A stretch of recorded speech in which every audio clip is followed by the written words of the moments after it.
segunda parte del Salmo 34.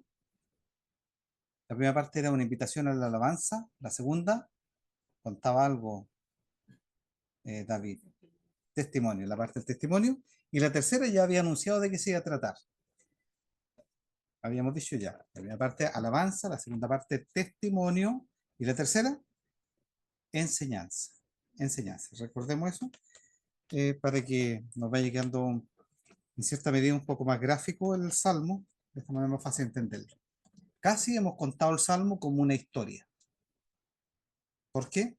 Porque el mismo Salmo tiene un título que nos habla del contexto histórico. Entonces, por eso el estudio que hemos hecho de este Salmo ha sido eh, bien enfocado hacia la historia de lo que estaba sucediendo en la vida del rey David y de todos sus amigos que lo llegaron a acompañar ahí donde él estaba escribiendo en la cueva de Adulam. Bien, entonces vamos a continuar hoy día nuestro estudio, que sería la tercera parte final de este Salmo 34, que va desde los versículos 11 hasta el final, 22. 11 hasta el 22. Así que vamos a dar lectura y vamos a estudiar bajo el título El temor de Jehová.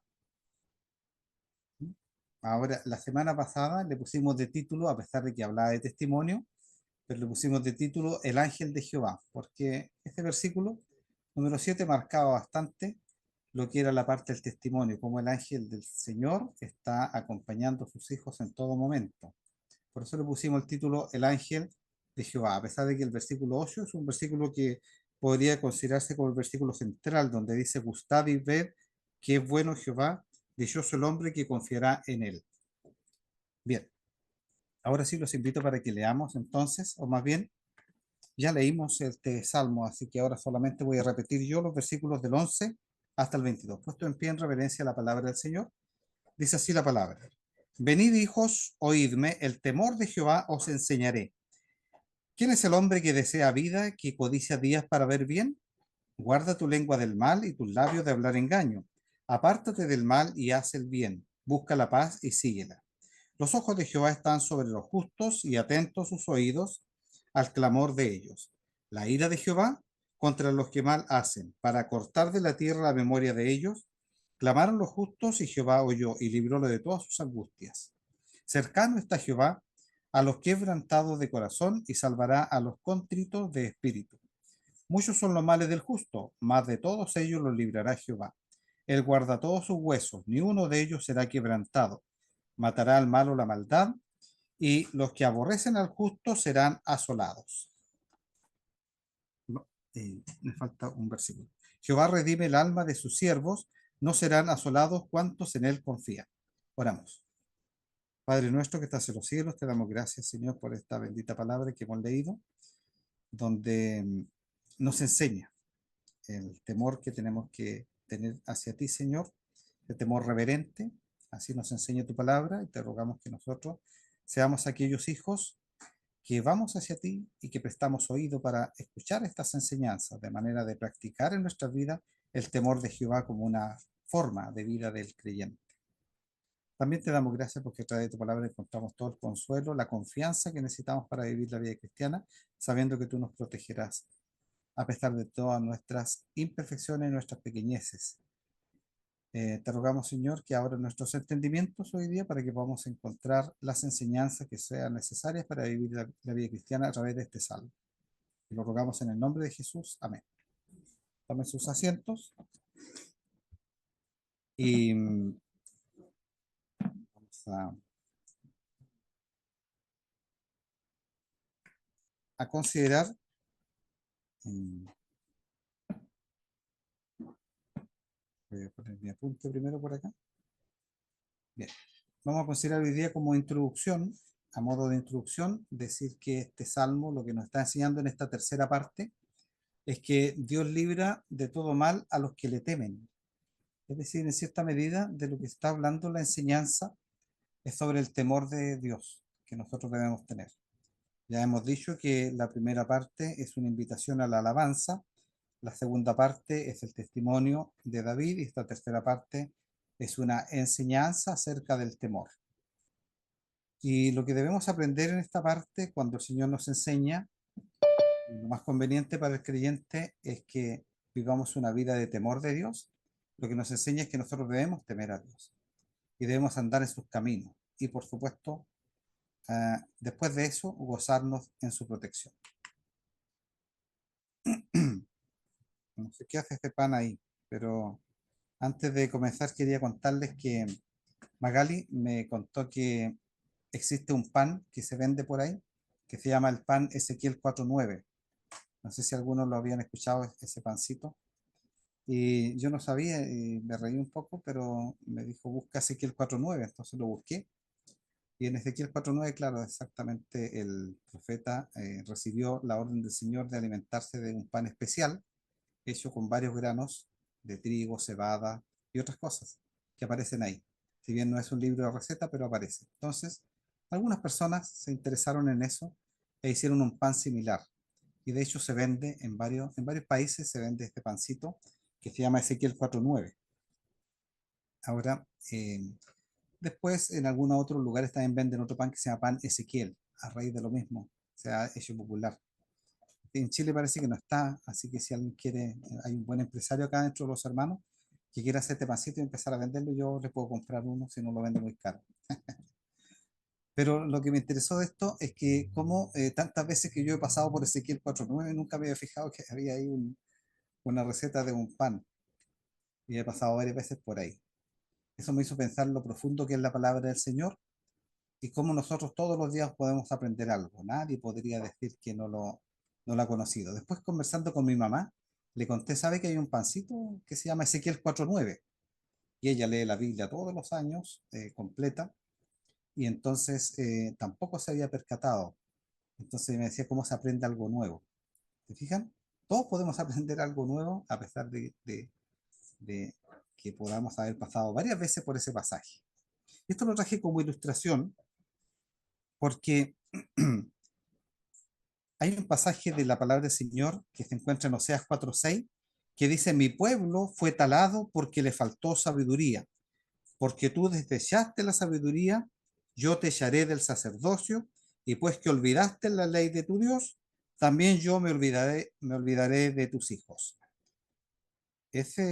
Bueno, el profeta Oseas escribió esto en el momento en que Israel, el reino del norte, estaba siendo juzgado, castigado por su maldad y estaba siendo llevado como cautivo a una nación cruel y salvaje como eran los asirios. Entonces él dice, mi pueblo fue talado, fue cortado, fue destruido. ¿Por qué? Porque le faltó sabiduría. Es muy importante la sabiduría, la enseñanza, el aprendizaje en la vida cristiana. A veces nosotros pensamos que cuando hemos llegado a la fe cristiana y el Señor nos ha llamado a través de este Evangelio Santo y nosotros hemos reconocido nuestros pecados, recibido a Cristo como Salvador, pensamos que ahí termina la historia. Pero nada de eso, la historia comienza para el creyente en ese punto. Recién ahí nace el creyente y debe comenzar toda una vida de crecimiento espiritual. Así como estas enseñanzas pequeñas que hemos podido encontrar, también es cierto que debemos constantemente estar aprendiendo. La vida del creyente entonces consiste en un constante y ascendente aprendizaje. ¿Aprenderemos algo hoy día? No porque lo esté enseñando yo, viene de la palabra. Muchas veces el predicador va guiando nomás y a veces uno descubre otras cosas que el predicador ni siquiera la ha mencionado. Pero ustedes con su Biblia abierta pueden ir, ¿no es cierto?, con la ayuda del Espíritu Santo, encontrando las enseñanzas que sean más propicias para su vida. Bueno, en el contexto en que estamos estudiando este salmo, nosotros encontramos al rey David ahí en la cueva de Adulam. Recordemos que él andaba huyendo, él había sido ungido como el rey de Israel por el mismo Señor a través del profeta Samuel. Pero él sabía que iba a llegar a ser el rey de Israel, pero él, muy respetuoso de todo, sabía que eso iba a ocurrir después de la muerte de Saúl. Y Saúl todavía estaba vivo y Saúl no lo pudo entender. Saúl no lo pudo entender y lo comenzó a perseguir. Y él en una sumisión y en un respeto por la autoridad también, no quiso en ningún momento levantarse en contra de la autoridad de Saúl. Por lo tanto, tuvo que huir. en muchas oportunidades él tuvo la oportunidad incluso de quitarle la vida a Saúl si hubiera querido, pero nunca quiso hacerlo. Tenía un respeto enorme, especialmente por Dios y a través de él por las autoridades. Pero cuando entonces en este proceso de huida, él ya no encuentra dónde más esconderse, así que llega a la tierra de los filisteos. Y ahí en la tierra de los filisteos lo reconocen algunas personas porque justamente llegó al lugar desde donde era originario el, el gigante Goliat, que él había matado hace un tiempo atrás. Y entonces lo reconocen y él, para salir de esa situación porque lo iban a matar, entonces él se finge estar loco y hace una actuación digna de premio, decíamos, porque logra entonces que lo consideren una persona fuera de sus cabales y se va sencillamente de ahí. Y ahí es cuando llega entonces a la cueva de Adulam para refugiarse en ese lugar, solo, triste, perseguido, con un montón de angustia y problemas. Pero cuando él llega a la cueva de Adulam, ahí llega un montón de personas, pero que no eran precisamente personas que venían eh, con una capacidad enorme de ayudar a David. Todo lo contrario, venían personas muy afligidas, empobrecidas, endeudadas y llenas de problemas. Y entonces, después que David los invita a alabar a Dios, a pesar de la situación en la que se encontraban, más adelante le cuenta el testimonio acerca de lo que el Señor había hecho con él estando él en aflicción. Oirán los mansos y se alegrarán. Es decir, el testimonio era tan bueno que lo iban a escuchar las personas que tuvieron esta humildad para escucharlo y se iban a alegrar junto con él. No era un testimonio que solamente lo iba a contar David para jactarse, sino que para motivar a que los demás creyentes pudieran también alabar a Dios y alegrarse en la salvación de Dios. Y luego de contar su testimonio, entonces David comienza un trabajo especial que consiste en formar un gran ejército. ¿Y cuál es la materia prima que tiene para formar este gran ejército? Un grupo de 400 hombres afligidos, endeudados y amargados de espíritu. Así es la Biblia. Con ese grupo de 400 hombres afligidos, endeudados y amargados de espíritu, él tenía que formar un tremendo ejército. Humanamente era imposible, pero para el Señor todo es posible, y esto también nos debe enseñar y demuestra cómo el Señor no utiliza eh, nuestros méritos, capacidades, cuando quiere hacer algo con nosotros. Él nos transforma. Y juntáronse con él todos los afligidos y todo el que estaba adeudado y todos los que se hallaban en amargura de espíritu, y fue hecho capitán de ellos, y tuvo consigo como 400 hombres. 1 Samuel 22:2. ¿A quién elige Dios? Hay hartos pasajes que nos hablan de a quién elige Dios. Lo pobre, lo despreciado, lo vil del mundo escogió Dios para avergonzar a los sabios. No creamos que somos una, una nación, un pueblo, que el Señor ha elegido de lo mejor de las capacidades del mundo, como a veces las personas que no son consideradas en el mundo. Bien, sigamos avanzando. No traje estos versículos, pero a ver, voy a leer. Hay otro pasaje entonces que aparece en Deuteronomio 7:7 y que hace referencia a cuando el pueblo había salido de Egipto con mano poderosa y habían visto una cantidad maravillosa de milagros que el Señor había obrado para liberarlos. Y entonces ahí el Señor les aclara lo siguiente. Le dice así: no por ser vosotros más que todos los pueblos os ha querido Jehová y os ha escogido, porque vosotros erais los más pocos de todos los pueblos. Y harta cosa más les dice al respecto, para que ellos no se enorgullecieran pensando que ellos eran una nación, una casta especial que el Señor hubiera querido escoger de entre los hombres, sino que el Señor escoge a veces eh, los más debilitados. ¿Por qué? Porque muchas veces los que están más debilitados están más dispuestos a humillarse, en algunos casos, no siempre. Bien, hay otro pasaje también que nos menciona lo siguiente eh, tampoco lo traje anotado, que está en 1 Corintios. Es un pasaje larguito, pero lo voy a leer. 1 Corintios 1, del 26 al 31. Veamos cómo el Señor elige. Dice, porque mirad, hermanos, vuestra vocación, que no sois muchos sabios según la carne. Podemos irnos mirando a nosotros mismos, ¿verdad? No muchos poderosos, no muchos nobles. Parece que habían algunos que dicen no muchos. Antes, pero aquí lo deja claro, antes lo necio del mundo escogió Dios. Entonces, un balde de agua fría para el creyente. Sí, pero nosotros pensamos que nosotros éramos alguien más importante, ¿no? Lo necio del mundo escogió Dios. ¿Para qué? Para avergonzar a los sabios. Y los flacos del mundo escogió Dios para avergonzar los fuertes. No éramos nada, éramos muy débiles. Y sigue diciendo, y lo vil del mundo y lo menospreciado escogió Dios, y lo que no es, alguien que ni siquiera no éramos nada, lo que no es, para deshacer lo que es, para que ninguna carne, aquí viene lo importante, se jacte en su presencia. Y de hecho, toda la vida cristiana y la salvación tiene que ver con eso. Recordemos cuando dice, por gracia sois salvos por la fe, y esto no de vosotros, pues es don de Dios, no por obra, y aquí dice algo importante, para que nadie se jacte o se gloríe. Podríamos jactarnos, pero en el caso nuestro no podemos, porque éramos lo necio, lo vil, lo menospreciado, lo que no era, y eso es lo que escogió el Señor. Y sigue diciendo, más de Él sois vosotros en Cristo Jesús, el cual nos ha sido hecho por Dios, pero como el Señor transforma, miren, sabiduría, justificación, santificación, redención, para que como está escrito, el que se gloría, gloríese en el Señor. ¿En quién nos gloriamos? En el Señor. Así es como David también se encuentra acá con este grupo de personas que probablemente si me hubiera tocado a mí la situación, yo habría dicho, pero Señor, si yo tengo que formar un ejército para ser el rey de una nación tan importante, ¿por qué me mandas 400 hombres afligidos, empobrecidos, o, gente en angustia?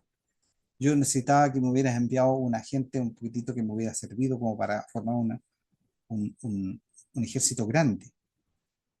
Pero así es como el Señor quiere hacer las cosas, para que nosotros entendamos que no es de nosotros la victoria, sino que es del Señor. Si alguien no reconoce su condición de pecado, por ejemplo, no puede venir a Dios. Así es el Evangelio. En otras religiones, de hecho en todas las religiones, la gente tiene que hacer méritos y tiene que lograr ciertas cosas para lograr el favor de un supuesto Dios que ellos tienen. Pero en la vida cristiana es distinto. El que quiere acercarse a Dios debe reconocer su condición, debe reconocer que no es nada, que es un muerto en delito y pecado. Cuando reconoce eso, puede acercarse a Dios. Entonces David se dispone a preparar este ejército. Y por eso parte el versículo 11, que es el que vamos a comenzar a estudiar hoy día, diciendo, venid hijos, oídme, el temor de Jehová os enseñaré. Entonces David no le dicen, vengan para acá que les voy a enseñar cómo se puede derrotar a un filisteo. ¿Cómo se puede proteger una ciudad amurallada? No, él dice, lo que tengo que enseñarle es lo más importante. Venid, hijos, oídme, yo les voy a enseñar el temor de Jehová.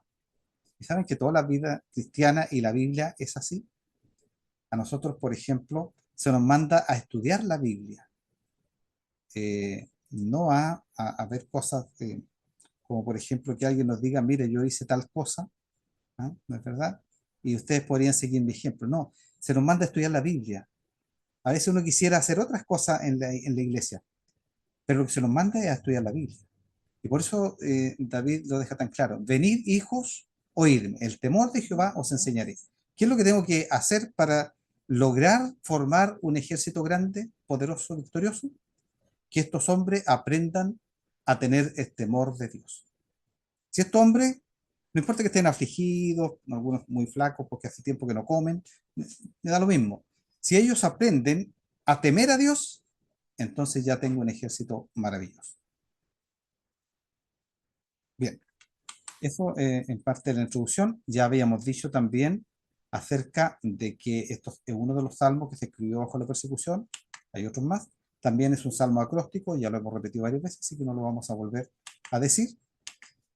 Y ahora sí, repasemos un poquitito el bosquejo que hemos hecho.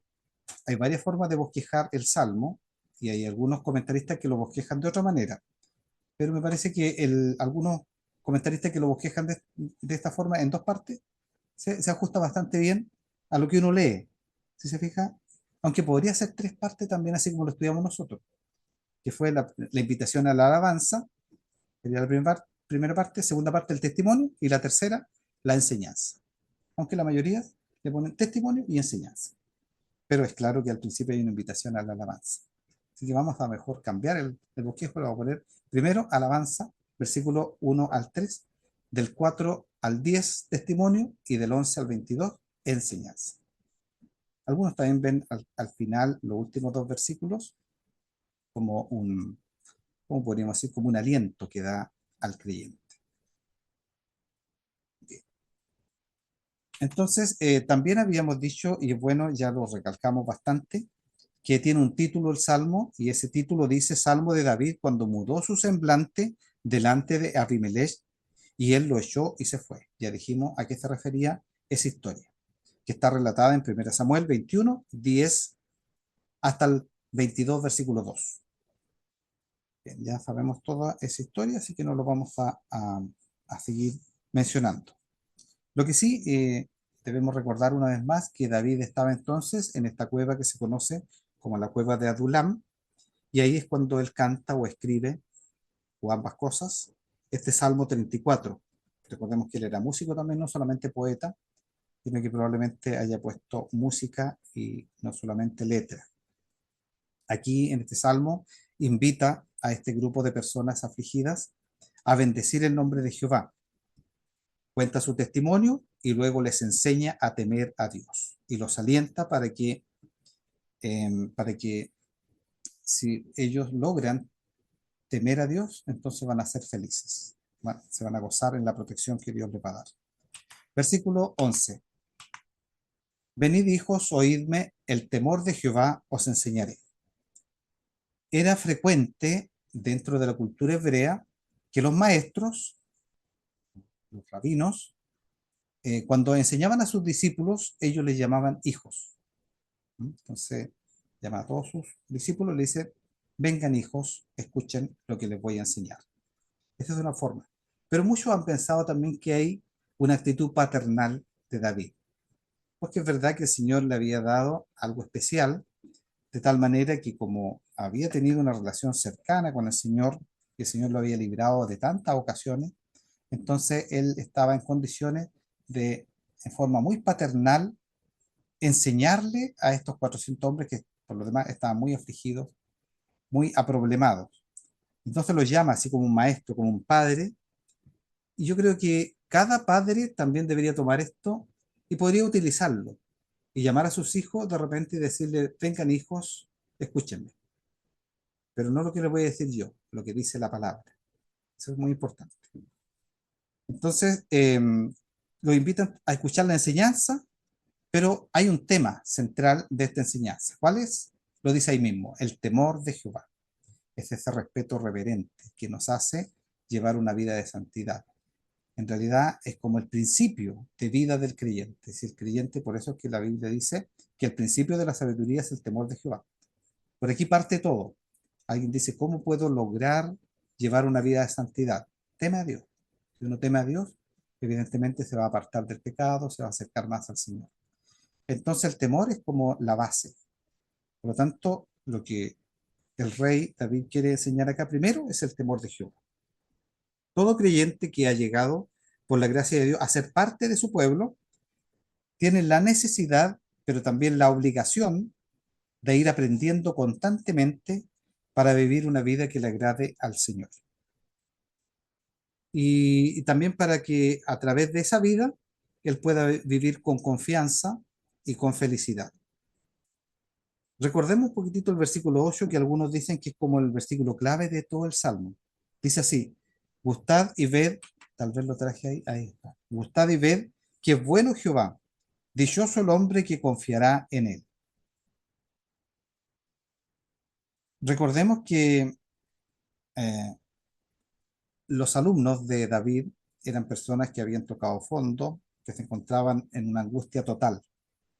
Entonces, lo primero que es necesario en este caso es la humildad y la mansedumbre para dejarse enseñar.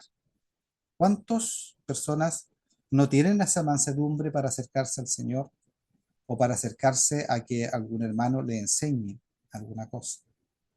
A veces los pastores, por ejemplo, no tienen o no tenemos la capacidad para que otro hermano nos enseñe y evidentemente aprendemos tanto. Yo, por ejemplo, me gozo tanto cuando otro hace la clase, una hermana haciendo clase y me enseña realmente. Así debe ser la actitud. Pero en cambio hay muchos en el mundo, sobre todo, que no tienen la humildad o la mansedumbre como fruto del Espíritu Santo y es evidente que no la tengan para dejarse enseñar. En la práctica he visto que es muy difícil que las personas lleguen a este estado y nadie quiere ser enseñado, todos quieren enseñar. Esa es una cosa interesante. Las personas prefieren enseñar más que dejarse ser enseñado. Yo recuerdo, y cuando estaba estudiando esta parte, me acordé de mi padre. Él tenía mansedumbre, y esa mansedumbre la había aprendido, o más bien había sido como un fruto del Espíritu que había llegado a su vida. Y él enseñaba, recuerdo muchas veces le gustaba mucho enseñar, no solamente desde el púlpito, él enseñaba en las conversaciones, siempre estaba enseñando. Y de repente llegaba, yo siempre andaba con él, y llegaba a algunas casas y empezaba a enseñarle. Y yo hervía de rabia a veces porque las personas o hermanos que estaban ahí escuchando no lo estaban escuchando. Él estaba rebatiendo y no prestaban oído para aprender lo que él le estaba diciendo. Ellos estaban como dando a conocer su propia opinión, que era contraria precisamente a lo que mi padre le iba diciendo. Y yo notaba la mansedumbre de él para volver a repetirle otra vez la misma enseñanza, a ver si la lograban entender. Pero en muchos casos no querían. Preferían ellos dar su propia enseñanza. Eso me parecía muy, muy extraño. Pero es algo popular, es algo muy conocido. Mucha gente no desea. Este pasaje entonces es importante cuando David dice, venid hijos, oídme. Y aquí estos afligidos, estos endeudados, estos aproblemados, tenían que ser humildes y escuchar las enseñanzas de David, a pesar de que no le estaba enseñando técnicas de guerra, pero le estaba enseñando el principio más importante y fundamental, el temor de Dios.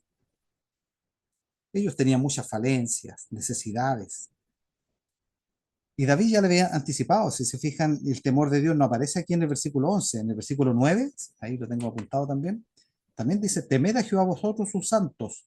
Ya habla del temor de Jehová, había comenzado ya a mencionarlo.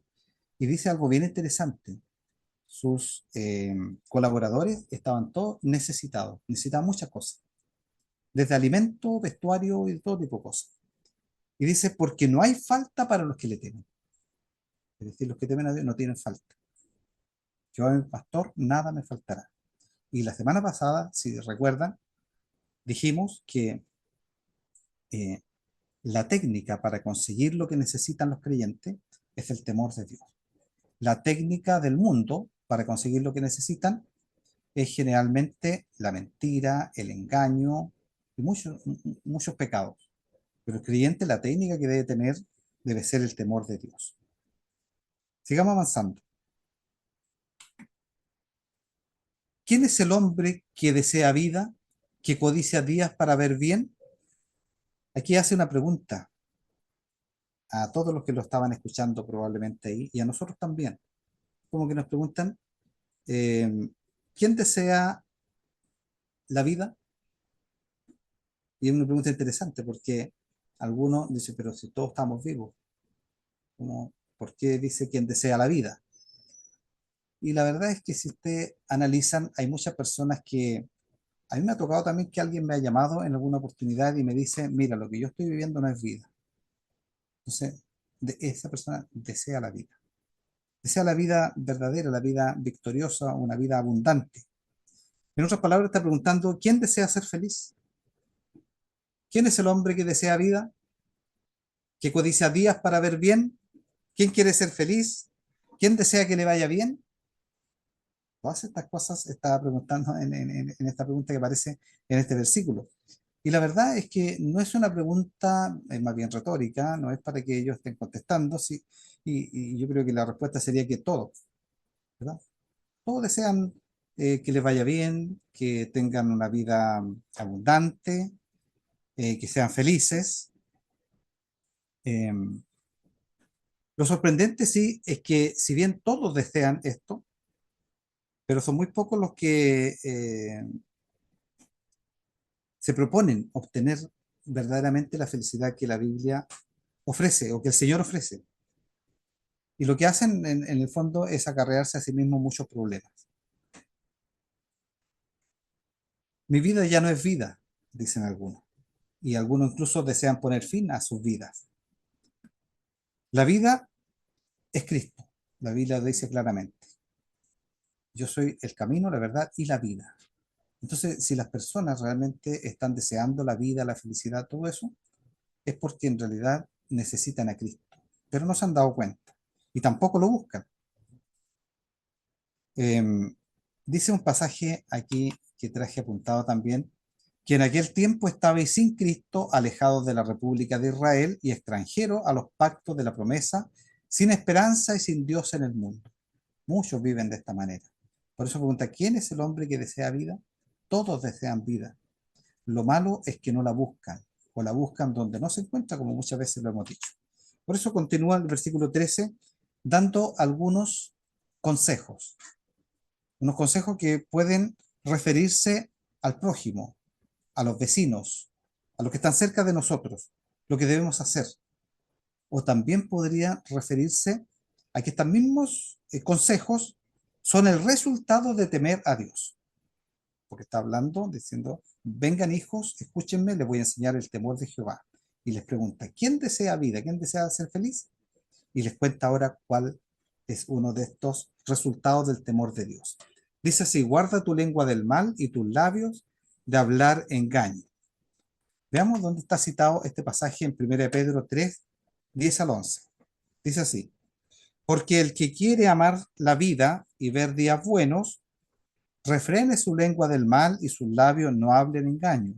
Apártese del mal y haga bien, busque la paz y sígala, porque los ojos del Señor están sobre los justos y sus oídos atentos a sus oraciones, pero el rostro del Señor está sobre aquellos que hacen mal. Estaba entonces citado, o está citado, en 1 Pedro 3, del versículo 10 al 12. Todos quieren la vida, todos quieren ver el bien en sus vidas, y Dios está dispuesto a otorgar la vida, pero pocos la procuran verdaderamente. Lo que nos está enseñando, o más bien el precepto que nos está enseñando, es que debemos ser veraces, eh, libres de engaño en nuestro discurso o lo que decimos. Y eso es una virtud muy escasa y muy rara. Dice, guarda tu lengua del mal. Y es fácil decirlo, pero en la práctica siempre cometemos el error de no guardar nuestra lengua del mal. No sé, yo creo que si preguntamos o nos hacemos un autoanálisis, yo inmediatamente, con toda seguridad, hermano, me recuerdo casi siempre que me equivoco en el hablar. Siempre hablo una palabrita de más. A veces está todo tan bonito, esto, pero está saliendo todo excelente y de repente digo algo de más. Y creo que a los demás también debe pasarle algo similar. Pero a mí me pasa habitualmente. Y ya lo dije. A veces uno trata de arreglarlo después, pero lo deja peor. Pero siempre pasa eso. Guarda tu lengua del mal. Y para que esto suceda, deberíamos estar constantemente con nuestra mente pensando en el temor de Dios. Si es que realmente estuviéramos constantemente en eso, no podríamos guardar nuestra lengua del mal. Y la verdad es que muchas veces se nos olvida el temor de Dios. Y por eso empezamos a confiar en nuestras capacidades. Como está saliendo todo bien, entonces aquí estoy, pero estoy muy bien. Entonces ahí se olvida uno del temor de Dios y por supuesto cae en el pecado de hablar algo de más. Sigue el versículo muy ligado con el anterior. En el 14, apártate del mal y haz el bien, busca la paz y síguela. Nos habla de apartarnos del mal y de hacer el bien. El que practica entonces el temor de Dios y por consiguiente desea agradar a Dios, debe tener una conducta especial con su prójimo. Y esta conducta consiste en dos cosas, no es una sola. sino que son dos: apartarse del mal y además hacer el bien. Muchos piensan que basta con apartarse del mal, pero se nos olvida de hacer el bien.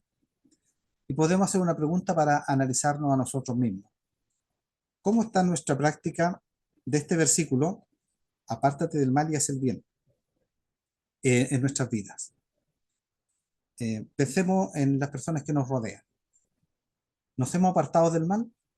Probablemente sí, gracias al Señor. Yo conozco nuestra iglesia, somos buenos para apartarnos del mal. Otros no tanto. Algunos son más buenos para hacer el bien y nos apartan mucho del mal, cosa rara. Pero muchos nos apartamos del mal y no caemos en los pecados que caen las personas inconversas que están a nuestro alrededor. Pueden ser vecinos, compañeros de trabajo, de estudio, familiares, etcétera. Y nos apartamos del mal. Ellos van a beber alcohol, nosotros no lo hacemos, nos apartamos del mal. Ellos van a ver algo que no conviene, nosotros no lo hacemos, nos apartamos del mal. Pero el problema es que este versículo no termina ahí. Dice, haz el bien, haz el bien. Y ese hacer el bien es la parte que normalmente se olvida más al creyente. Nos apartamos del mal porque sabemos que somos un pueblo santo. Pero el versículo dice que debemos hacer el bien a las demás personas. Eso es muy importante. Luego se añade la búsqueda de la paz. Y ahí ya estamos juntando por lo menos tres recomendaciones, o cuatro podrían ser, pero la resumí en tres que estarían anotadas acá. Como fruto del temor de Dios, una lengua controlada, un caminar santo, que significa apartarse del mal y hacer el bien, y en tercer lugar, buscar la paz. Con respecto a la lengua controlada, en Santiago 3, 4 al 6, solamente lo voy a leer. Dice, mirad también las naves, aunque son tan grandes y llevadas de impetuosos vientos, son gobernadas con un pequeño timón, por donde quisiere el que las gobierna. Así también la lengua es un miembro pequeño y se gloría de grandes cosas. He aquí un pequeño fuego, cuán grande bosque enciende. Y la lengua es un fuego, un mundo de maldad. Así la lengua está puesta entre nuestros miembros, la cual contamina todo el cuerpo e inflama la rueda de la creación y es inflamada del infierno. El, el terrible problema, muy difícil de dominar, pero el temor de Dios lo puede conseguir. En segundo lugar, el caminar santo, que significa apartarnos del mal y hacer el bien. Hay un pasaje también en Proverbios 8:13 que dice, el temor de Jehová es aborrecer el mal. Es decir, el que teme a Dios va a aborrecer el mal. Muchas veces nos preguntamos, ¿cómo podría yo apartarme de esta maldad que me ha costado mucho hacerlo? ¿Verdad? ¿Cómo lo podría hacer? Está muy claro. Hay que temer a Dios. Si no hay temor de Dios, no se puede realmente apartar del mal. Y para tener el temor de Dios, recordemos que David dice, vengan hijos, escuchen, les voy a enseñar el temor de Dios a través de la palabra. Y nosotros estamos constantemente siendo instruidos por la palabra de Dios, entonces vamos a tener temor de Dios, que nos va a llevar a apartarnos del mal. Y, por supuesto, buscar la paz. Una disposición pacífica. Pablo la mencionó en Romanos 12:18 cuando dice, si se puede hacer, ¿cuánto está en vosotros tener paz con todos los hombres? Añade ese si se puede hacer.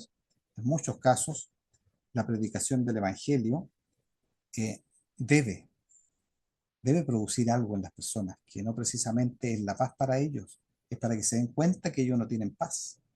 Pero cuando se puede hacer, en- si es que está en nuestras manos, debemos tener paz con todos los hombres, dice también el apóstol Pablo.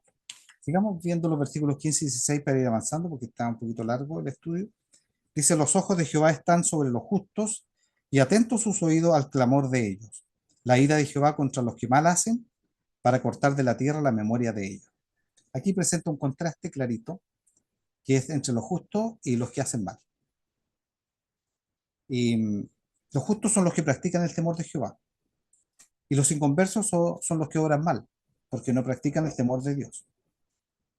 Y habla de los ojos de Jehová sobre ellos, eso es un antropoformismo que siempre aparece en la Biblia, Para que nosotros lo podamos entender, el Señor se atribuye propiedades del ser humano como los ojos, por ejemplo. Entonces, la idea es que Dios mira a los justos, pero como también, no sé si recuerdan, en el Salmo 33 habíamos dicho, que es difícil recordar todo lo que hemos estudiado, pero ahí dijimos que Dios tiene sus ojos puestos sobre los justos y sobre los injustos, pero de una manera distinta. Fíjense, dice, en el Salmo 33:13 dice, desde los cielos miró Jehová, vio a todos los hijos de los hombres. Es decir, Dios tiene en su conocimiento toda la maldad, por ejemplo, que el mundo está realizando. Pero sobre sus hijos también tiene de una forma especial. He aquí el ojo de Jehová sobre los que le temen, sobre los que esperan en su misericordia. Eso es lo que nos está mostrando acá en este contraste. Es decir, que Dios está al pendiente de todo lo que pasa, no solamente con la maldad del hombre, sino que también viendo todo lo que le sucede al creyente. De manera que cuando un creyente está sufriendo una angustia, que sí las va a sufrir, este pasaje deja muy claro que el creyente sufre angustias, el Señor lo sabe. Los ojos de Jehová, el ojo de Jehová sobre los que le temen.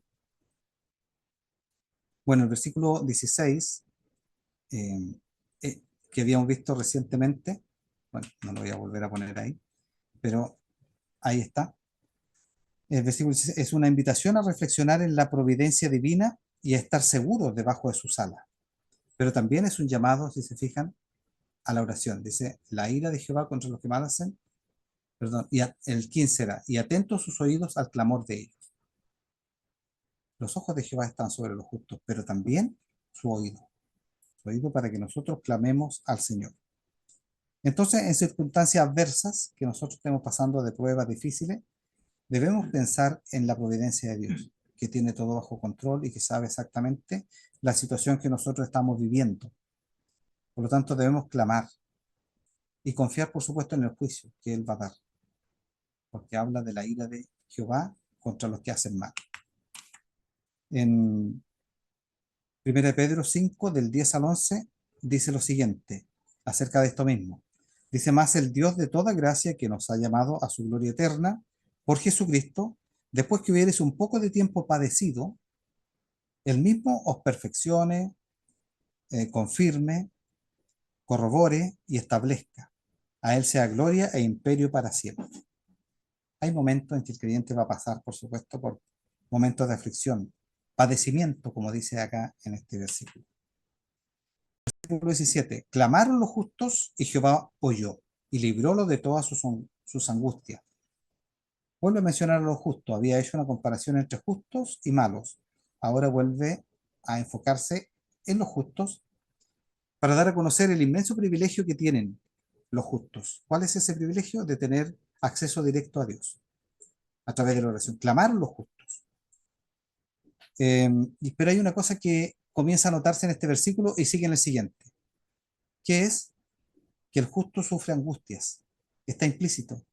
No está diciendo el justo va a sufrir angustia, pero dice, clamaron los justos y librólos de todas sus angustias. ¿Quiere decir que el justo va a tener angustias? ¿Sí? Si tú eres un hijo de Dios y estás pasando por angustia, no debes de dudar de tu fe. Porque algún creyente dice, ¿por qué yo siendo un creyente estoy sufriendo angustias y problemas? No debe dudar de la fe, porque dice que el justo va a pasar por situaciones difíciles como esa, pero la diferencia es que el creyente tiene un acceso directo a Dios, donde él puede clamar siempre y cuando esté en el temor de Dios, ¿verdad? Y el Señor lo va a librar de esa angustia. No debe quedarse tampoco pensando en que la angustia va a ser para siempre, sino que el Señor lo va a librar. Recordemos otra vez el versículo 8 de este salmo que dice, gustad y ved, probemos lo que el Señor nos ofrece. Gustad y ved, qué bueno Jehová, y qué dichoso el hombre que confía en él. Versículo 18, cercano está Jehová a los quebrantados de corazón y salvará a los contritos de espíritu. Creo que este pasaje es muy importante doctrinalmente, porque está dando a conocer dos características diferenciadoras de los justos que le han permitido acercarse a Dios. ¿Cuáles son estas dos características? Que el creyente, para llegar a Dios, ha sido quebrantado de corazón. Y en segundo lugar, contrito de espíritu. Está utilizando el ejemplo de sus amigos, que lo llegaron a visitar, estos 400 hombres que estaban afligidos y todo eso, que habían sido quebrantados. Pero David mismo, cuando comienza el Salmo, contando su testimonio, dice, este pobre clamó. Él se considera a sí mismo un pobre. Lo que nos está enseñando acá, esto es la doctrina de la completa depravación espiritual y moral del ser humano, que está presente en todas las páginas de la Biblia y que muchos están en contra de ella. Pero no hay caso, la Biblia lo menciona en todo momento. Para poder acercarnos a Dios debemos reconocer nuestra triste condición. Por eso habla de los quebrantados de corazón y los contritos de espíritu. Es la única forma que podemos llegar al Señor, cuando reconocemos nuestra condición. Los que estaban escuchando el salmo que David estaba componiendo, ahí eran personas oprimidas, endeudadas, afligidas. Y probablemente en este punto del salmo ellos entienden por qué su vida había pasado por esa situación tan difícil. Probablemente en ese momento ellos estaban diciendo, claro, el Señor nos estaba llamando para que nosotros entendamos que el poder está solamente en Dios y no en nuestras capacidades. Debemos, por lo tanto, acercarnos a Él con un corazón quebrantado, entristecido nuestro espíritu por nuestra situación triste que estamos pasando. Y así es como debe llegarse a Cristo cualquier persona de este mundo que todavía no ha tenido un encuentro con el Señor Jesucristo.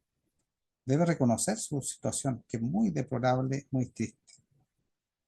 Este es el secreto de los creyentes. Es incomprensible para el mundo, porque normalmente el mundo es al revés. Ellos buscan prevalecer sobre los demás. Dios está cercano a quienes, a los quebrantados, y a quien salva a los contritos de espíritu. Una persona dicen que cuando se está ahogando y ya está en una situación muy difícil y llega el salvavidas, muchas veces la persona que se está ahogando no tiene la capacidad mental ya, porque está en una situación muy grave, para pensar racionalmente. Entonces, cuando llega la persona a salvarlo, empieza a dar manotazos que pueden hacerle daño incluso al que lo va a salvar. De manera que para que esta persona realmente pueda ser salvada, debe entregarse por completo a su Salvador. Algunos incluso le pegan a que se está ahogando para que realmente pueda reaccionar y quedarse tranquilo, para que el que lo va a salvar sencillamente lo pueda salvar. De otra manera, ambos podrían ahogarse. En este caso, se entiende que este pasaje eh, está enfocado hacia nosotros para que nosotros reconozcamos que estamos muertos en pecado, que nada podemos hacer por recibir la vida eterna por nosotros mismos. ¿Quién es el hombre que desea vida? A lo mejor uno que está pataleando, que dice, no, si yo puedo, porque yo voy a esforzarme y más adelante voy a recibir a Cristo cuando yo pueda dejar mis problemas, mis pecados, y está pataleando y pataleando. Pero él debe entender que es un quebrantado de corazón y contrito de espíritu, y de esa manera llegar a Cristo. Y ahí el Señor lo salva. Versículo 19-20. Muchos son los males del justo, mas de todos ellos los librará Jehová. Él guarda todos sus huesos, ni uno de ellos será quebrantado. Mire qué bonito resultado para aquel que teme a Dios. El que teme a Dios no va a tener ningún mal. No dice eso, por supuesto. Lo enfaticé para que nos demos cuenta lo contrario, que dice este pasaje, que dice, muchos son los males del justo. El Salmo 34, ¿de dónde surgió en la mente de David? De una dificultad, de un problema. El Salmo 34 surgió de un problema grave que estaba viviendo David. El Señor no nos promete una vida sin dificultades o sin crisis en nuestras vidas, porque las crisis en realidad son oportunidades. Hay muchos que dicen, bendita la prueba, porque de esta manera yo me acerco a mi Señor. Y dice aquí este versículo que son muchos los males del justo. Y eso es bueno que lo consideremos. Pero también debemos considerar, no quedarnos ahí, sino que considerar la otra parte. De todos ellos los librará el Señor. Y además nos hace pensar en nuestro Señor Jesucristo cuando dice que Él guarda todos sus huesos, ni uno de ellos será quebrantado. ¿Recuerdan cuando Estudiamos también el Salmo 22 y ahí vimos cómo se profetizaba que del Señor Jesucristo ningún hueso iba a ser quebrado. De manera que aún en la prueba más difícil, como la que soportó el Señor, ningún hueso fue quebrado. ¿Cuánto más en el caso de los creyentes que temen a Jehová? Que pueden tener muchos males, pero Él guardará todos los huesos. Hay un pasaje también, no lo traje anotado acá, parece, a ver. Sí, ahí está, Lucas 12:7. Y aún los cabellos de vuestra cabeza están todos contados. No temáis, pues, de más estima soy que muchos pajarillos. Versículo 21, con estos dos versículos termina este salmo. El 21 y el 22 están muy ligados los dos. Dice así el 21, perdón, matará al malo la maldad, y los que aborrecen al justo serán asolados. ¿Se fijan que los malos, los que no han venido a Cristo, en qué se apoyan ellos? ¿En qué se enorgullecen? En sus maldades. Y de hecho, hoy día es un día que algunos celebran el orgullo. El orgullo de estar lejos de Dios. El orgullo de proclamar una ideología contraria a la voluntad de Dios. Y ese orgullo es el que se celebra. Espero que no haya censura. Pero parece que no estamos transmitiendo. Podemos cortar esta parte. Bien, el malo se apoya y se enorgullece en su maldad, pero por esta misma maldad será castigado. Matará al malo la maldad, es decir, al malo lo va a matar su propia maldad.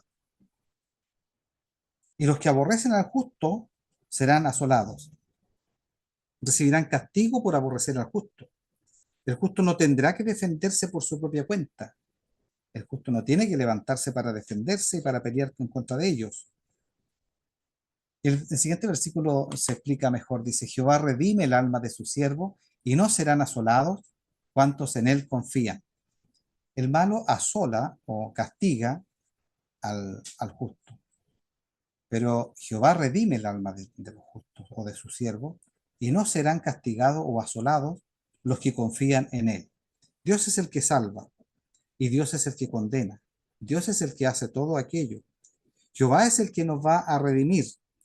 Y es necesario recordarlo siempre. No somos nosotros, no son nuestras capacidades, no es nuestro perseverar, porque no somos capaces. El malo será asolado o será condenado, pero el justo no será condenado. Y eso lo aclara muy bien en Juan 3:18 cuando dice que el que en él cree no es condenado, pero el que no cree ya está condenado, porque no creyó. El malo entonces será condenado por su propia maldad. En cambio, el justo será salvado no por su bondad, que podría ser ahí el contraste, el malo condenado por la maldad, el justo salvado por su bondad. Podría ser, ¿no es cierto? Ese pareciera que fuera el contraste.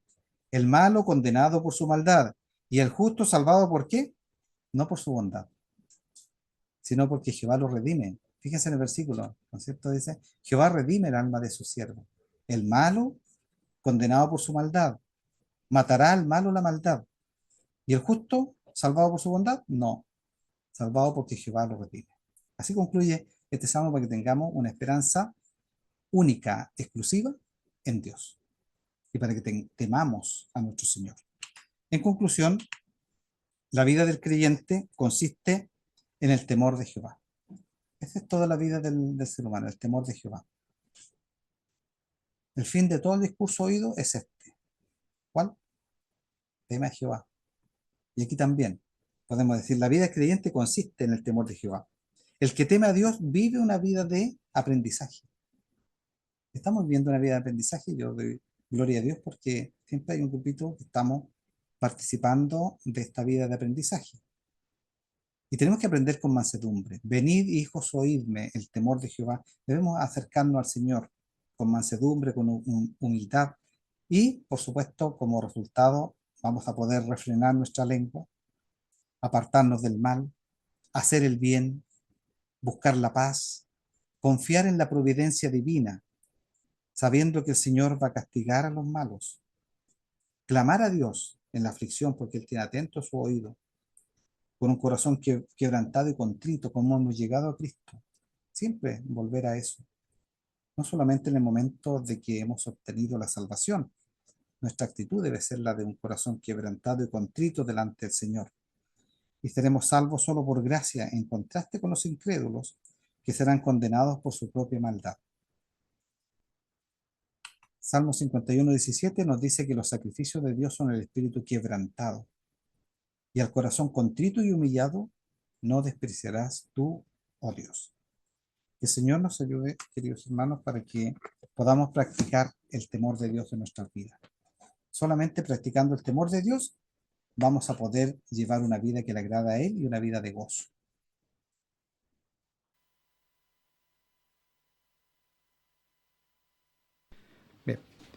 Bien, hermanos,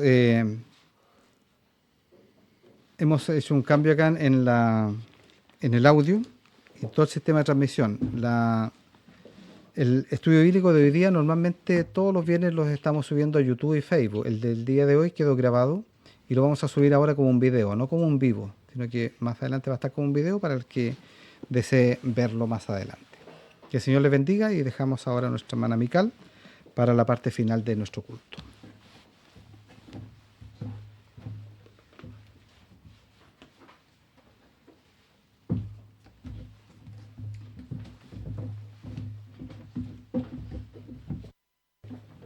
Bien, hermanos, para finalizar entonces el culto, vamos a primeramente pasar las ofrendas. Le voy a pedir a nuestra hermana Fernanda si puede tener bien de pasar las ofrendas.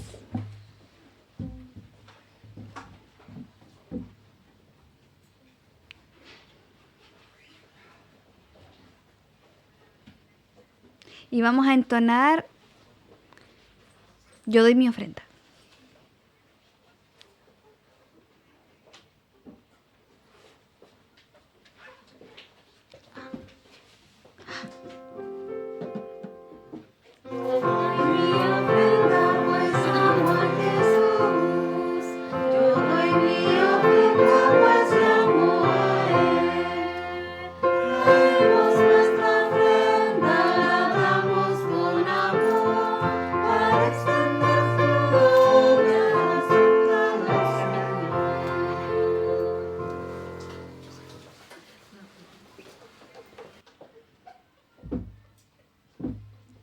Amén. Le vamos a pedir a nuestra hermana Fernanda si puede tener bien de orar por las ofrendas.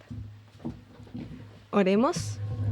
Amado Padre Celestial, Señor, le damos gracias una vez más por estar en su casa de oración, Señor. En este momento, Señor, le damos gracias por la ofrenda que hemos recibido, Señor, y sea ayudando para que todo salga bien, Señor, al finalizar el culto y con la ofrenda para poder usarla en sus cosas. Le pedimos todo esto y le agradecemos en el dulce nombre de Jesús, nuestro querido y amado Salvador. Amén. Amén. Para continuar entonces vamos a entonar el himno final que va a ser el número 39, Conmigo sé. Himno de nuestro himnario, himno número 39, Conmigo sé. Puestos en pie.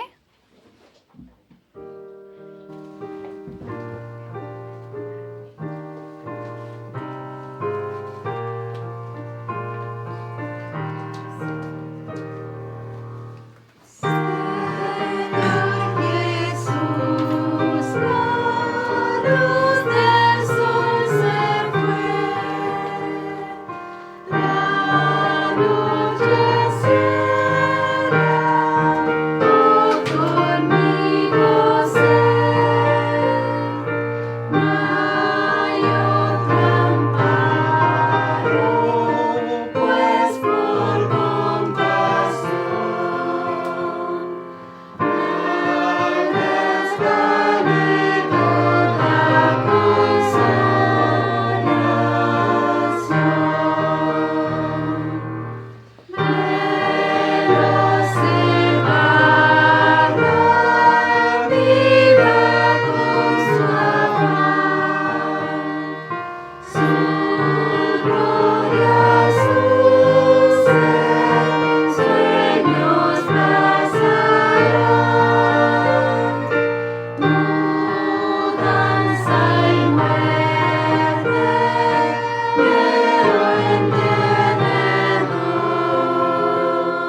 a tener entonces la oración final con nuestro pastor Fernando Oces.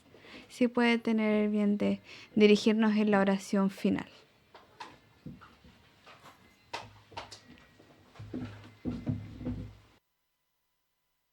Oremos. Amado Padre Celestial, te damos gracias, Señor, al finalizar este culto, por tu presencia con nosotros, por este culto que hemos podido realizar también desde este lugar. Te rogamos que siempre podamos seguir dando testimonio de la fe cristiana a través de este punto de evangelización. Bendice también, junto con nosotros, a nuestros hermanos que nos han acompañado a través de sus hogares.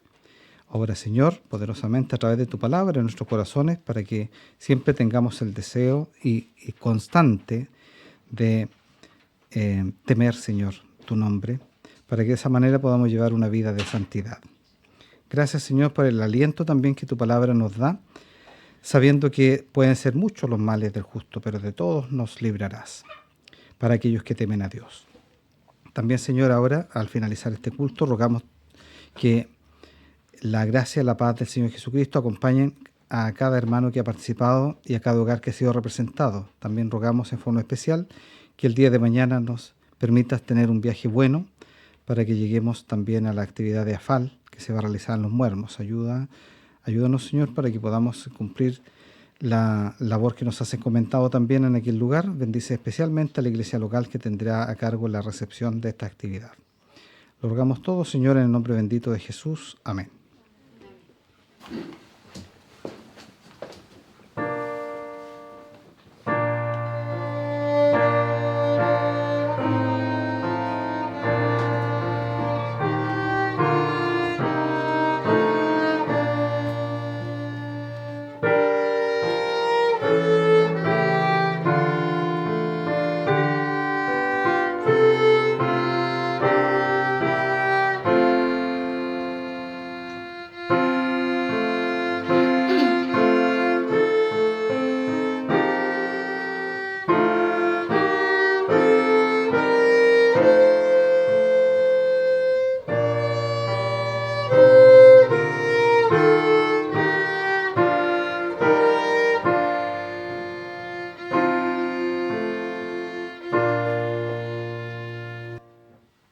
La gracia de nuestro Señor Jesucristo sea con todos vosotros. Amén.